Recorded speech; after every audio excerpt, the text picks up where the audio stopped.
것과 같을 수 있습니다. 그런데 우리의 기도의 깊이가, 우리는 분명히 기도에는 깊이가 있는데 그 기도의 깊이가 곧 우리 신앙의 깊이다라고 그렇게 말할 수 있습니다. 그렇기 때문에 무엇을 어떻게 기도하느냐에 따라서 이 사람은 신앙의 깊이가 깊다, 아니면 이 사람은 기도의 깊이가 깊다라고 그렇게 말할 수 있습니다. 지난 금요일에 전도를 하면서 한 분을 만났는데 그분은 사이비 종교를 믿는 그러한 사람입니다.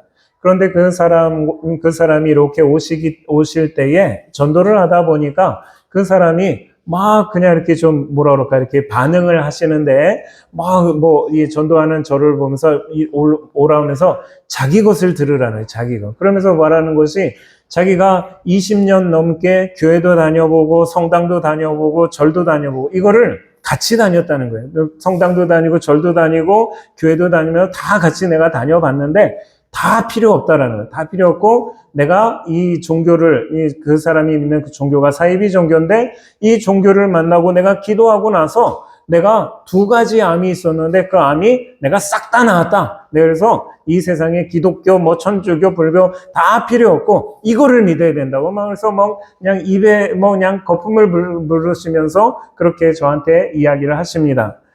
그런데 그분의 이러한 이야기를 들으면서 여러분들 우리가 한번 제가 생각해 보는데 이분에게 있어서 기도는 어떤 기도일까요? 내 필요를 채우는 거. 내가 병들었을 때, 내가 암에 걸렸을 때 그거를 고쳐주는 그러한 것이 이분의 기도의 그러한 이 모습이다라고 말한다면 여러분들 이것은 어린아이와 같이 깊이가 없는 그러한 기도입니다. 반면에 우리가 잘 아는 기도 중에 여러 가지 대표 기도들이 있는데 주여 나를 평화의 도구로 써주소서라고 이야기했던 기도한 성 프란시스코의 평화의 기도라고 한다면 이거는 여러분들 우리가 기도의 모범이 되는 그러한 깊은 기도라고, 기도의 깊이가 있는 기도다라고 말할 수 있습니다. 또 전에 몇 번 말씀을 드렸던 것처럼 때때로 병들게 하심을 감사합니다라고 기도했던 한 병실 벽에 걸려 있었던 무명 시인의 기도도 여러분들 우리가 이 모습을 보면서 이것은 깊이가 있는 기도다. 하나님의 뜻을 구하는 그러한 기도다라는 것을 우리는 알 수 있습니다. 오늘 예수님께서 여러분들 제자들을 이끄시고 겟셋마네에 가셔서 제자들에게 예수님께서는 기도를 요청하십니다. 여러분들 여기서 말하는 제가 요청한다라고 한 것은 기도하려면 하고 말려면 말고 이런 얘기가 아니라 예수님께서 여기서 너희는 꼭 기도해라 라고 그것을 요청하시는 것이 지금 이 겟세마네에서의 모습입니다.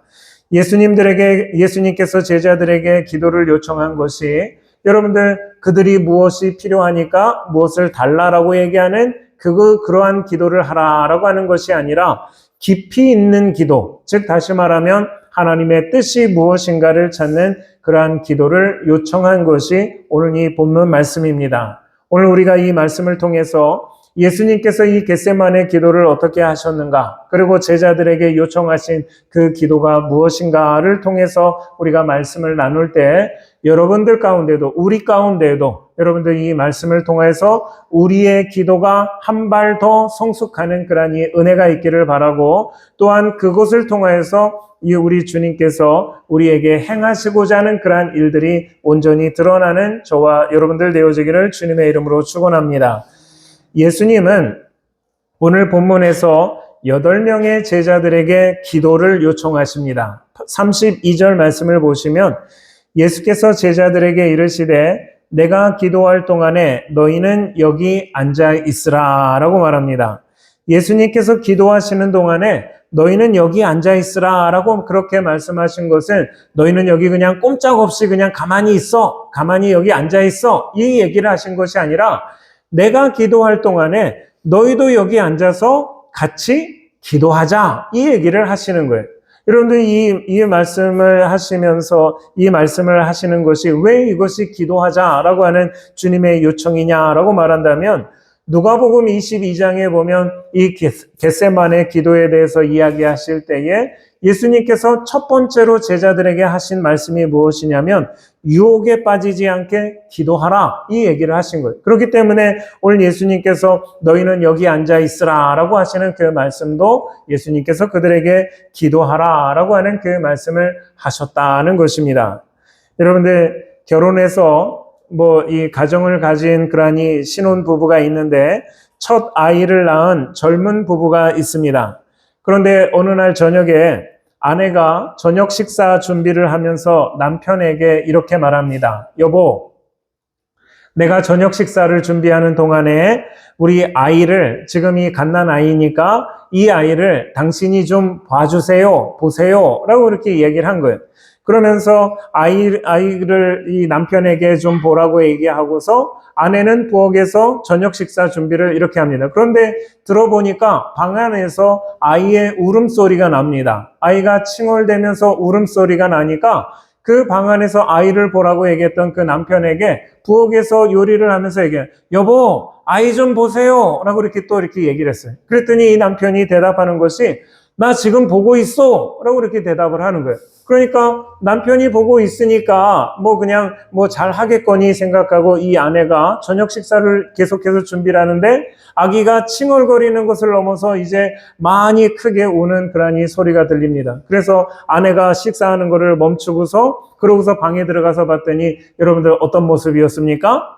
아이는 바닥에 이불에서 그냥 발악을 하면서 울고 있는데 그 아기 아빠는 그 위에서 아기를 뚫어지게 이렇게 쳐다보고 있는 거예요. 그런데 그랬을 때에 그 아내가 여러분들 어떻게 합니까? 등짝을 한 대 탁 치면서 아이를 이 왼수 화상아 아이를 보라고 그랬지 아이를 내가 뚫어지게 이 눈만 멀뚱멀뚱 쳐다보라고 한 거냐? 라고 이렇게 얘기를 하더랍니다. 여러분들 아이를 본다라는 말이 무슨 말일까요? 아이가 필요하면 아이에게 필요한 것을 제공해주고 아이가 배고프면 우유를 먹이고 아이가 불편하면 안아서 여러분들 토닥토닥 하면서 그렇게 하는 것이 아이를 본다라고 이렇게 말하는 것처럼 예수님께서 오늘 제자들에게 너희는 내가 기도할 동안에 여기에 앉아있으라 라고 하는 거는 가만히 앉아서 예수님 언제 오시지? 예수님 가신 지 지금 벌써 10분이나 지났는데 언제 오시냐? 이렇게 하라는 것이 아니라 내가 기도할 동안에 너희도 여기 앉아서 뭐 하라는 겁니까? 기도하라. 이 말씀이 바로 너희는 여기 앉아있으라 라고 하는 그러한 말씀입니다.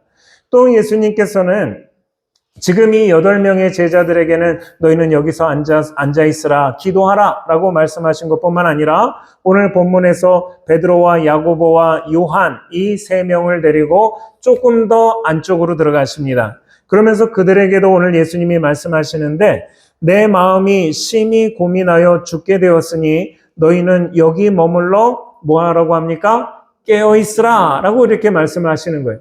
8명의 제자는 저기에 앉아있으라 라고 말하면서 기도하라는 이야기고 또 3명의 제자를 더 가까이 데리고 가셔서 그들은 여기서 뭐라고 합니까? 깨어있으라 라고 그렇게 얘기하는데 여기서 너희는 여기 머물러 깨어있으라 라고 하는 것이 너희는 잠자면 안 돼. 이 시간이 여러분들 새벽 시간입니다. 많이 피곤한 그런 시간인데 너희는 여기서 잠자면 안 돼. 너희 여기서 절대 졸면 안 돼. 그 말씀을 하신 것이 아니라 너희도 여기서 어떻게 하라는 겁니까? 기도하라. 이 말씀을 예수님께서는 깨어있으라 라고 그렇게 말씀하신 겁니다. 그러면서 예수님께서 기도하고 돌아오셨을 때에 그 모든 제자들이 자는 것을 보시면서 특별히 베드로에게 뭐라고 말씀하시냐면 시몬아 자느냐 내가 1시간도 깨어 있을 수 없더냐라고 말합니다. 여러분들 예수님이 여기서 베드로에게 1시간도 깨어 있을 수 없더냐라고 하는 그 1시간이라고 하는 말은 너희가 잠시도라고 하는 그런 뜻이 아닙니다.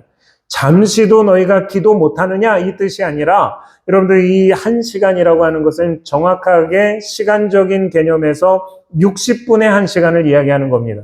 여러분들 60분의 그 1시간을 내가 깨어있지 못하느냐 너가 기도 못하느냐 이렇게 예수님은 베드로를 꾸짖는 그러한 모습입니다.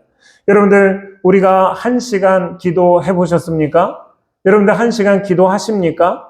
여러분들 참 쉽지 않은 겁니다. 여러분들 내가 1시간을 자리에 앉아 있는 것이 아니라 내가 1시간을 기도한다라고 얘기했을 때 여러분들 참 쉽지 않은 겁니다. 왜냐하면 다른 생각이 들어오기도 하고 기도하다 끊기기도 하고 여러분들 그러한 모습이 있지만 여러분들 한번 도전해 보십시오. 1시간 기도하는 거. 내가 1시간 기도하는 그것이 그냥 앉아있는 그 기도의 시간이 아니라 내가 정말 하나님 앞에 온전하게 기도하는 그 1시간을 우리가 갖는다라고 말하면 여러분들 우리의 기도의 깊이가 여러분들 달라집니다. 물론 우리가 여러분들 5분 기도할 수도 있고 아니면 우리가 때로는 10초 기도할 수도 있습니다. 그러나 여러분들 내가 5분을 기도하고 10초를 기도한다라고 할 때 그 기도가 옳다 그르다라는 얘기를 하는 것이 아니라 내가 1시간을 내가 기도하지 못하는 사람이라면 내가 5분 기도하는 거, 10초 기도하는 거 여러분들 그것에는 깊이가 없을 수 있다는 것입니다. 그러므로 오늘 주님께서 이 제자들에게 특히 베드로에게 1시간도 깨어 있을 수 없더냐라고 얘기하신 그 말씀을 우리가 기억하면서 여러분들 우리가 1시간 주님 앞에 깨어서 기도하는 일에 여러분들 우리가 한번 도전해 보시는 저와 여러분들 되기를 바랍니다. 또한 38절 말씀에 보면 시험에 들지 않게 깨어 있어 기도하라 라고 말합니다. 깨어 기도하지 않는다라면 여러분들 우리에게 예수님의 이 말씀에 따라서 우리가 본다라면 우리는 시험에 들 수밖에 없습니다. 여러분들 우리가 시험에 든다라고 얘기하는 여기서의 시험은 우리가 테스트를 본다라는 그 의미가 아니라 이거는 유혹을 받는다라고 하는 그러한 의미에서의 시험입니다. 그래서 여러분들 우리 많은 사람들이 흔히 얘기할 때 우리가 흔히 이렇게 얘기할 너 나를 시험하니? 이런 얘기가 여러분들 무슨 의미일까요? 너 나를 유혹하니? 이런 의미이지 않습니까? 이처럼 이 시험은 유혹입니다. 그런데 이러한 이 유혹이라고 하는 그 시험이 우리가 기도하지 않는 사람은 어떻게 되는 겁니까? 유혹에 넘어간다라는 얘기를 하는 거예요. 여러분들 여기서 제가 말씀을 드리니까 유혹이라고 하니까 나는 세상에 유혹받지 않습니다라고 생각하시는 분들이 여기 많이 있을 줄 압니다. 여러분들 지금 마음속에 나는요 물질에 대한 나는 욕심도 없고요. 나는 이성에 대한 욕심도 없고요. 나는 좋은 차도 필요 없고요. 나는 좋은 집도 필요 없고요. 여러분들 그건 유혹이 아니에요. 여러분들 그거는 여러분들 그런 정도의 그거를 유혹으로 여러분들 우리가 삼는다라면 우리는 아직 여러분들 초등학생입니다. 그런데 예수님께서 너희가 시험에 들지 않게 너희가 유혹에 빠지지 않게 기도하라라고 얘기했을 때 여러분들 예수님의 제자들이 어떤 유혹에 빠졌느냐라고 말한다면 아마 그것은 우리의 모습과 다 똑같을 겁니다. 여러분들 예수님의 제자들이 지금 이 겟세마네 기도 동산에서 기도하고 나서 여러분들 이 사람들이 예수님을 잡으러 왔을 때 이 제자들이 어떻게 합니까? 다 도망하는 거예요. 예수님을 버려두고 도망합니다. 그 버려두고 도망하는 그 모습이 여러분들 무엇이라고 예수님 말씀하시는 겁니까? 유혹당했다라고 얘기하는 거예요. 그게 유혹당했다라는 거예요. 여러분들 제자들 입장에서 보면 지금 예수님이 붙들리셔서 지금 그러면 이 고난을 당할 텐데 어이구 나도 붙들리면 큰일 나겠다. 어이구 나는 좀 잠깐 피해야지. 여러분들 우리 다 그렇게 생각할 수 있잖아요. 여러분들 우리 다 그렇게 행할 수 있지 않습니까? 그런데 그것이 예수님이 말씀하시는 유혹에 빠지지 않게 기도하라라고 하는 겁니다. 여러분들 우리가 유혹이라는 거 남들 가지고 있는 금덩어리 부러워하고 남들 가지고 있는 집 부러워하고 남들 가지고 있는 자동차 부러워하고 남들 돈 많이 번 거 부러워하는 그것이 유혹이 아니라 여러분들 내가 본능적으로 내가 하는 그 일들 그것을 하는 거 이게 여러분들 무엇이라고 말하는 겁니까? 유혹이라고 얘기하는 거예요. 그렇게 본다라면 오늘 여러분들 우리 가운데 우리의 인생에 여러분들 유혹이 없습니까? 여러분들 내가 지금 하루를 살아가면서 얼마나 많은 여러분들 내가 본능적으로 행한 그 일들이 있다라면 우리는 날마다 유혹에 빠지는 그 삶을 우리가 살고 있습니다. 그럼에도 불구하고 나는 유혹에 빠지지 않는다라고 하는 것은 내가 왜 그것을 유혹으로 느끼지 못하느냐? 기도하지 않기 때문입니다. 여러분들 우리가 기도하지 않기 때문에 내가 하나님 앞에 온전하게 기도하지 않기 때문에 내가 유혹에 빠졌음에도 불구하고 빠진 줄을 모르는 거예요. 여러분들 그러면서 나는 유혹에 안 빠진다고 말합니다. 여러분들 그러한 우에서 이러한 이 우려에서 여러분들 벗어나시기를 주님의 이름으로 축원합니다. 여러분들 또 전도하다가 만난 그 한 사람 얘기를 하면 우리는 다 죄인입니다. 이 얘기를 했더니 그분이 나는 죄인 아니에요. 이렇게 얘기를 하시는 거예요. 그래서 아니 왜 죄인이 아닙니까? 그랬더니 나는 뭐 누구한테 뭐 도둑질 해본 적도 없고 사기 쳐본 적도 없고 이것도 해본 적도 없고 저것도 해본 적도 없고 그래서 제가 그분한테 물었습니다. 남을 미워해 본 적도 없으세요? 그랬더니 아니 미워해 본 적은 있지만 안 하려고 합니다. 그 얘기를 하는 거예요. 안 하려고 합니다. 그 얘기는 무엇일까요? 했단 얘기잖아요.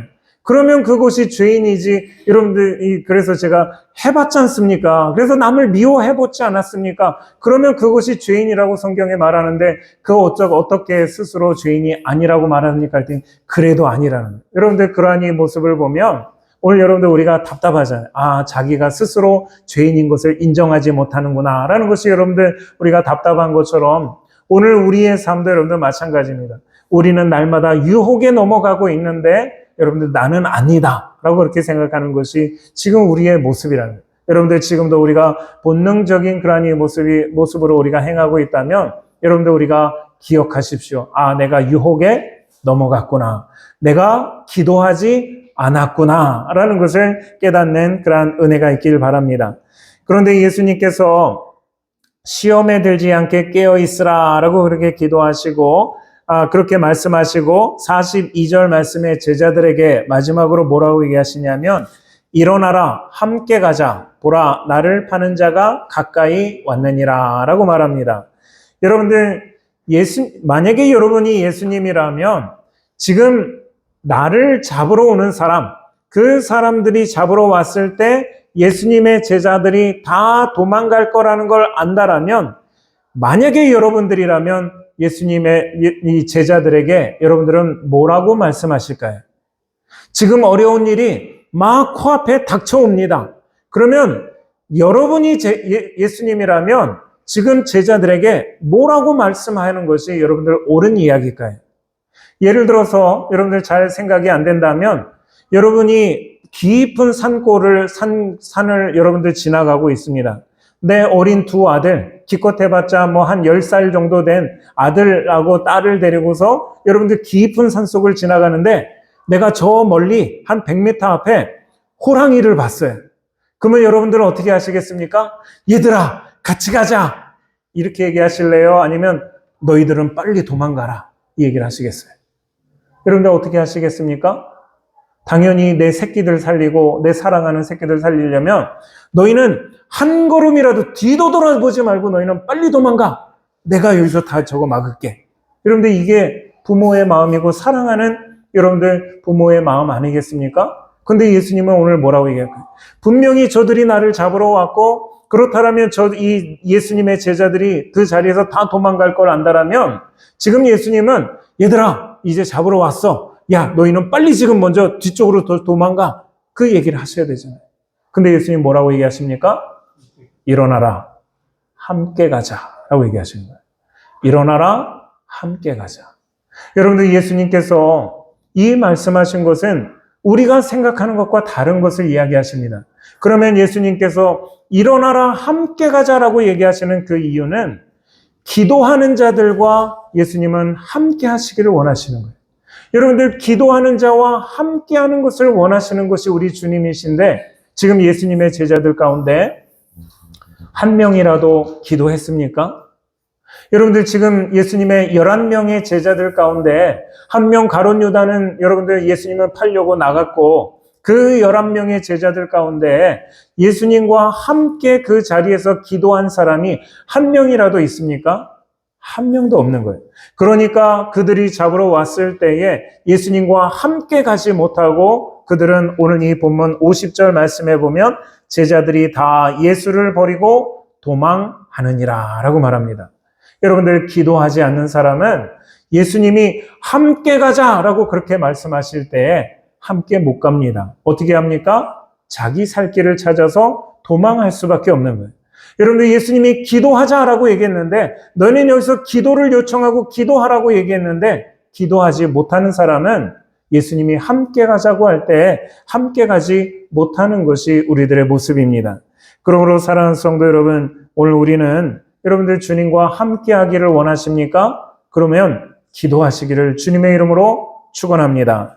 반면에 예수님의 기도에 대해서 살펴보면 예수님께서 기도하신 곳이 여러분들 어디입니까? 우리가 너무나도 잘 아는 그러한 이 지명인데 겟셋마네라고 그렇게 말합니다. 여러분들 이 겟셋마네는 우리가 지명이라고 우리가 생각하지만 사실 이것은 지명이 아니라 그곳에 어떤 기능을 하는 그러한 것을 이야기합니다. 이 겟셋마네의 뜻이 무엇이냐면 기름 짜는 곳이라고 얘기하는 거예요. 기름 짜는 곳. 우리로 얘기하면 요즘 기름 어디서 짜십니까? 방앗간에서 짜시잖아요. 그러니까 쉽게 말하면 여기는 마치 방앗간처럼 기름 짜는 곳이라는 것을 이야기하는 것이 겟셋마네입니다. 그런데 왜 주님은 그러면 굳이 여기까지 가서 이렇게 기도를 하셨느냐라고 본다면, 그리고 기름 짜는 곳이 이곳에 있는 이유가 무엇이냐라고 본다면 26절 말씀에 보면 제자들과 예수님이 어디로 갑니까? 감람산으로 갔다라고 얘기하는데, 여러분들 성경에 지금 여기서는 감람산이라고 얘기하고 성경에 보면 감람나무라고 얘기하고 감람열매라고 얘기하는데 여러분들 이 감람이 뭘까요? 감람열매가 여러분들 뭘까요? 제가 몇 번 말씀을 드렸는데 여러분들 감람열매가 뭘까요? 올리브예요. 올리브. 여러분들 우리나라에는 올리브가 없지만 여러분들 여기에는 올리브가 아주 흔한 그러한 여러분들 이 열매입니다. 그러면 이 올리브는 어디다 쓰는 겁니까? 무엇을 위해서 여러분들 올리브를 키울까요? 기름 내기 위해서 올리브를 키우는 거예요. 그러니까 지금 이 감람산이라고 얘기하는 것은 이 올리브 나무가 온 산에 다 있는 거예요. 그냥 여러분들 올리브 나무가 몇 그루가 있는 게 아니라 거기에 있는 모든 나무를 다 싹 제거하고서 다 올리브 나무를 심은 겁니다. 그러면 이걸 우리는 뭐라고 하냐면 올리브 농장이라고 얘기할 수 있는 겁니다. 그렇기 때문에 거기서 수확되어진 올리브 그거를 다른 데 가서 여러분들 기름을 짜는 것이 아니라 바로 그 감람산 올리브 농장이 있는 바로 그 앞에다가 여러분들 기름 짜는 곳을 만들어 놓고 거기서 기름 짜는 곳, 거기가 어디입니까? 겟셋마네라고 하는 거기에서 예수님이 지금 제자들과 함께 기도하고 계십니다. 그런데 이 겟셋마네에서 예수님이 기도하신 것은, 특별히 이곳을 선택하신 것은 예수님의 기도가 올리브 열매에서 기름을 짜듯이 고통스러운 기도였기 때문에 여러분들 이 겟셋마네에서 기도하셨다라는 것을 우리는 기억해야 합니다. 그래서 누가복음에 보면 예수님께서 겟셋마네에서 기도하실 때에 그 모습에 대해서 누가는 이렇게 설명합니다. 예수께서 힘쓰고 애써 더욱 간절히 기도하니 땀이 땅에 떨어지는 핏방울같이 되더라 라고 이렇게 표현합니다. 여러분들 예수님 기도하실 때에 예수님이 엎드려서 기도하시는데 땀방울이 어떻게 떨어지는 겁니까? 땀방울이 송글송글 맺히는 게 아니라 땀방울이 줄줄줄줄 떨어졌다라고 표현하는 것이 땀방울이 핏방울같이 되었다라고 말하는데, 여러분들 방앗간에 가서 기름 짜는 거 보셨습니까? 여러분들 기름 짜는 거 보셨죠? 기름이 어떻게 나올까요? 한 방울 한 방울 똑똑 떨어집니까? 아니면 줄줄줄 쏟아집니까? 줄줄줄 쏟아지죠. 그 틀 안에서 여러분들 그 틀 밖으로 해서 이 기름이 밖으로 줄줄줄줄줄 쏟아지는 것처럼 예수님께서 지금 그렇게 기도하셨다라는, 내가 그 기도하는 데 있어서 여러분들 그냥 쉽게 말하면 그냥 하나님 감사합니다 이런 기도를 한 게 아니에요. 예수님께서 지금 이렇게 땀방울이 여러분들 이 올리브 기름 짤 때 기름이 쭉쭉 빠지는 것처럼 여러분들 그렇게 핏방울 같이 흘러 넘치도록 그렇게 기도했다라는 것은, 예수님의 기도는 그냥 한 기도가 아니라 목숨 건 기도를 하셨다라는 거예요. 목숨을 걸었다는 겁니다. 여러분들 우리가 예수님이 기도하시면서 하나님 나 이렇게 해주십시오. 그런데 하나님 해주시면 좋고 안 되시면 말고 이런 기도가 아니라는 거예요. 이 예수님께서 기도하시면서 이 겟셋마네의 기도는 내 목숨 걸고 놓고 내가 이거에 대해서 내 기도합니다 라는 것이 여러분들 땀방울이 핏방울이 되는 것이고, 마치 이 기름 짜는 틀에서 여러분들 기름이 줄줄줄줄 떨어지는 것처럼 그러한 땀방울을 흘리면서 예수님은 기도하셨다라는 것입니다. 그리고 예수님께서 땅에 엎드려서 기도하시는데 성경에 보면 많은 사람들이 기도하는 모습이 두 손을 들고 기도하든지 아니면 여러분들 지팡이를 들고 기도하든지, 아니면 서서 바리새인처럼 여러분들 성전에 서서 기도하든지, 아니면 사거리에 손을 들고 그렇게 사람들에게 큰 소리로 기도하는 것이 일반적인 그러한 이 성경에서 기도하는 자들의 모습입니다. 그런데 성경에 엎드려 기도하는 것이 딱 3번 나옵니다. 엎드려서 기도했다라는 것이 3번 나오는데, 그 첫 번째가 언제냐면 북이스라엘의 아합 왕 때 3년 6개월 동안 비가 내리지 않았습니다. 기근입니다. 여러분들 가뭄이 있어요. 3년 6개월 동안 가뭄입니다. 그런데 그 가뭄 3년 6개월이 지나고 나서 엘리야 선지자에게 하나님께서 말씀하신 것이 바알 선지자와 하나님의 선지자인 이 엘리야가 갈멜산에서 대결을 합니다. 여러분들 무슨 대결일까요? 누가 참 신이냐라는 것에 대해서 대결을 했는데, 우리가 아는 것처럼 바알의 선지자는 하루 종일 그렇게 했는데도 여러분들 바알이 응답하지 않습니다.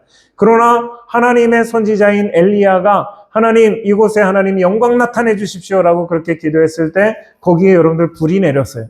그것이 끝일까요? 여러분들 그것이 끝입니까? 그렇지 않습니다. 더 중요한 것이 있어요. 무엇이 더 중요합니까? 3년 6개월 동안 비가 내리지 않았다라면 이제 이 엘리야 선지자가 하나님에게 3년 6개월 동안 비가 내리지 않은 이곳에 하나님 비를 내려주십시오, 이 기도를 하는 거잖아요. 그런데 이 기도에 응답되지 않으면 어떻게 될까요?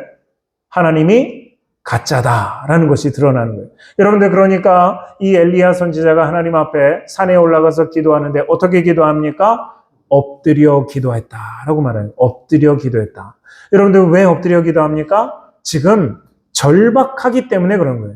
지금 하나님 비가 안 내리면 하나님도 망신, 나도 망신, 나도 지금 이 아합에게 의해서 죽임을 당하는 그러한 절박한 상황 가운데 있습니다. 하나님 비 내려주십시오 라는 것에 절박한 기도이기 때문에 엎드려서 기도합니다. 또 두 번째로 성경에 누가 엎드려서 기도했느냐?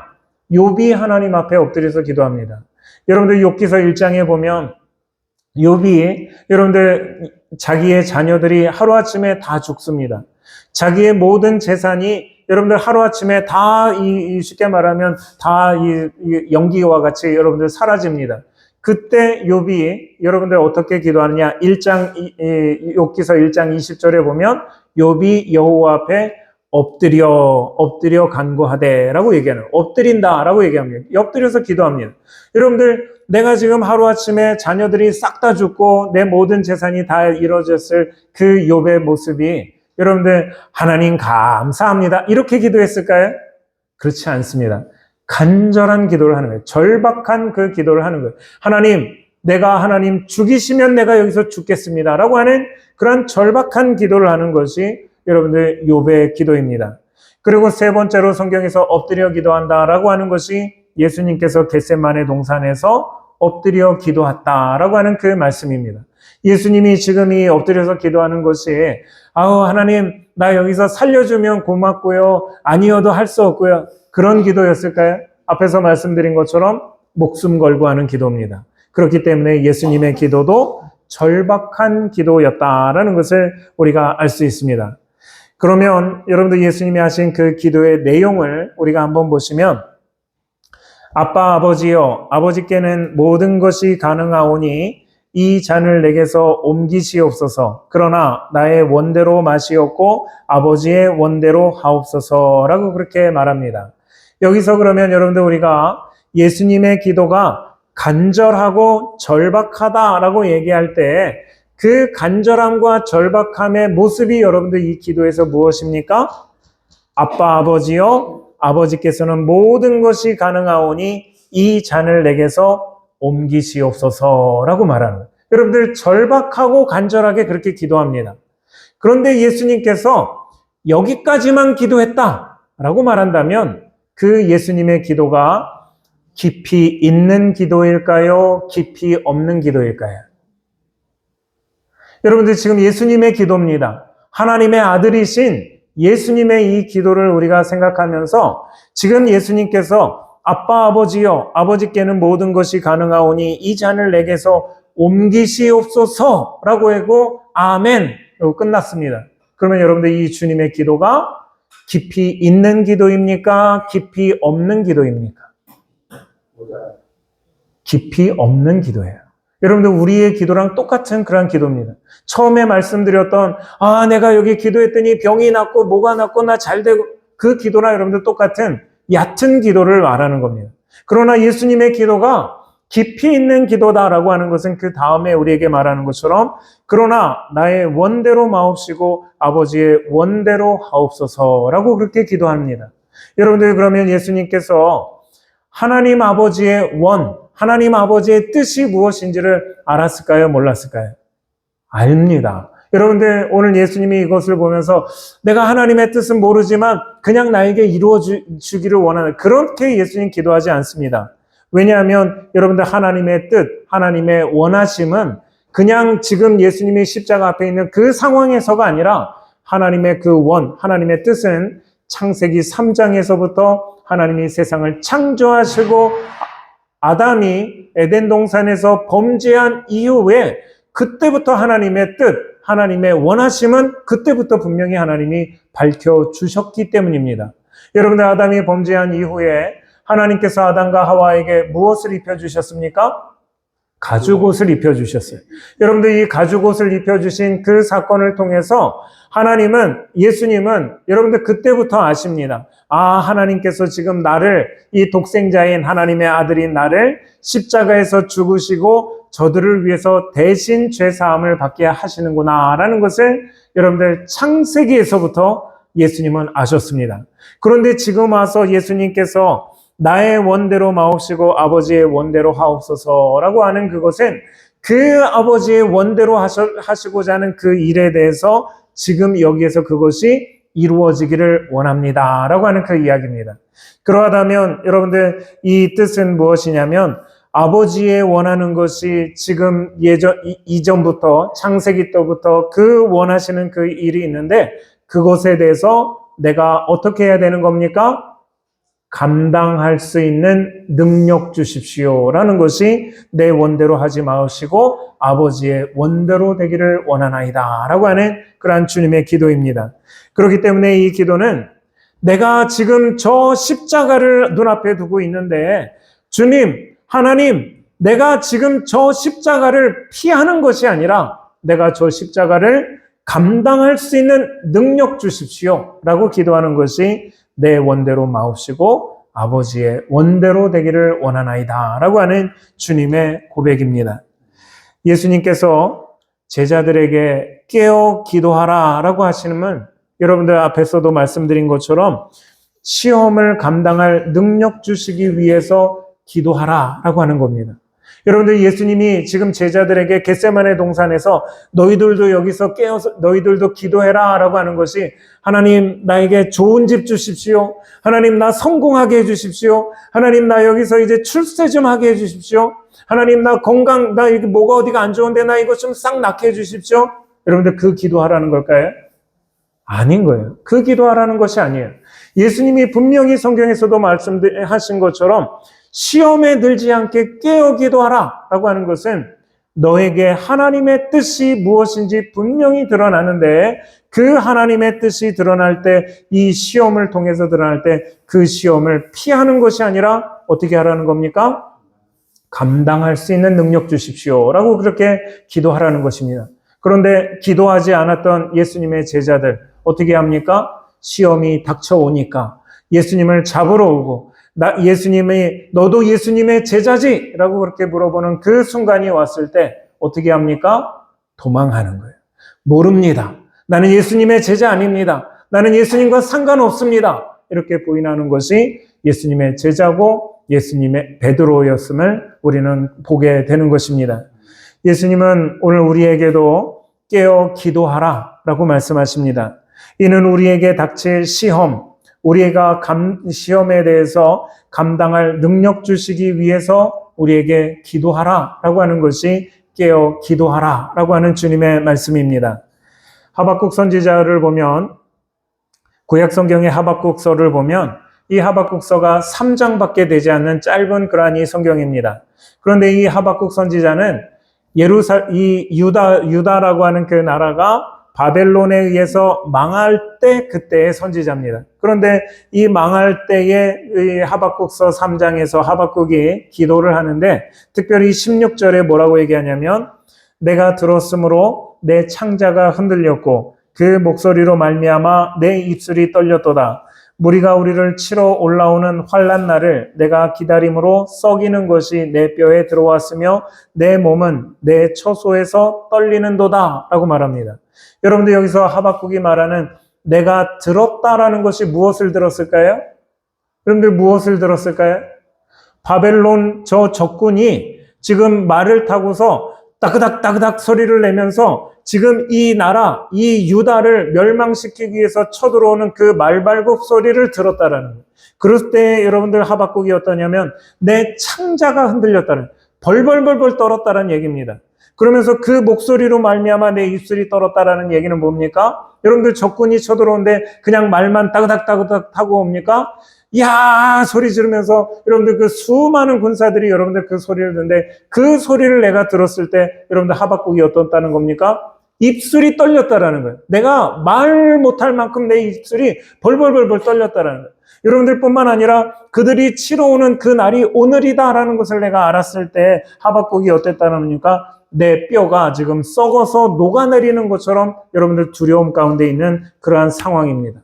여러분들 그렇다면 우리라면, 여러분이라면, 여러분들 이 상황에서 하나님 앞에 뭐라고 기도하실까요? 여러분들 뭐라고 기도하시겠어요? 지금 적군이 쳐돌아오는 소리가 들립니다. 여러분들 그러면 그 거리가 얼마나 가까운지 여러분들 알 수 있지 않습니까? 그러면 우리는 뭐라고 기도해야 될까요?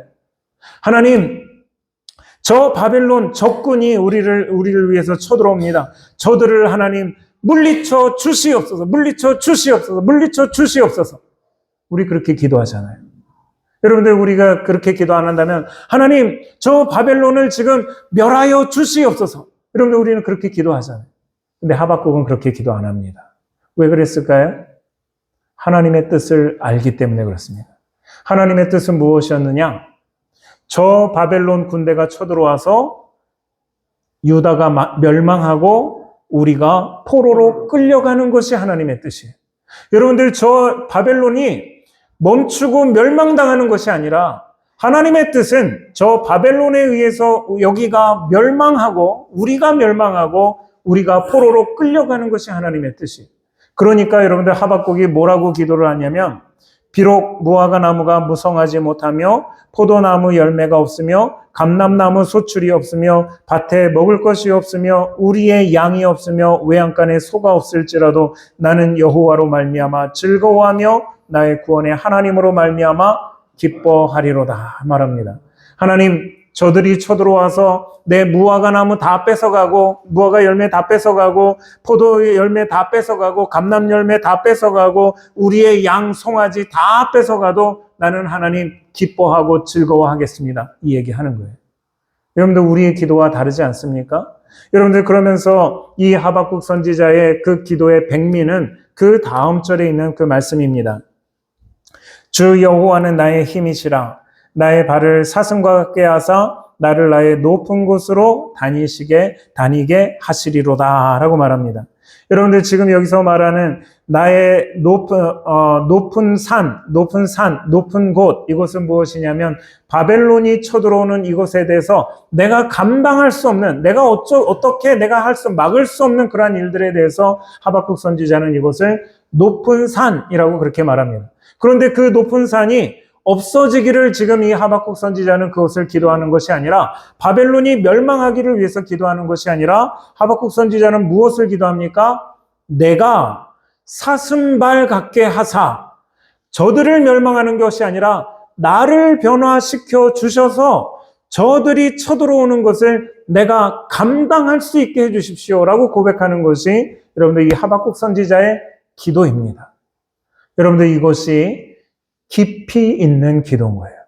여러분들 이것이 주님이 제자들에게 너희는 여기서 기도하라라고 하셨던 깊이 있는 기도입니다. 오늘 저와 여러분들 우리의 기도는 어떨까요? 여러분들 우리는 주님 앞에 어떤 기도를 합니까? 나의 어려움, 나의 십자가를 피할 수 있도록 내가 이것을 조금 쉽게 갈 수 있도록 여러분들 우리가 그렇게 기도한다면 우리는 여전까지 얕은 기도를 하는 거예요. 여러분들 우리 깊이 있는 기도하시기를 바랍니다. 여러분들 그 깊이 있는 기도는 하나님 나 이거 피하게 해주세요. 나 이거 어렵지 않게 해주세요가 아니라 하나님 내가 이것을 감당할 수 있게 해주십시오. 하나님 나에게 감당할 수 있는 능력 주십시오. 이게 여러분들 주님께서 우리에게 요구하시는 너희는 여기에 깨어 기도하라 라고 하시는 깊이 있는 기도임을 여러분들 기억하시기를 주님의 이름으로 축원합니다. 깨어 기도하여 여러분의 십자가를 피하지 말고 감당하시기를 주님의 이름으로 축원합니다. 그러한 사람만 주님께서 일어나라 함께 가자라고 얘기했을 때 주님과 함께 가는 사람입니다. 여러분들 그러나 내가 그것을 기도하지 못하면 우리는 여전히 그 어려움을 만났을 때, 그 유혹 만났을 때 여전히 주님 모른다라고 도망갈 수밖에 없는 그러한 자들입니다. 여러분들 깨어 기도하는 저와 여러분들 되어지기를 주님의 이름으로 축원합니다. 기도하겠습니다. 사랑의 하나님 아버지 참 감사합니다.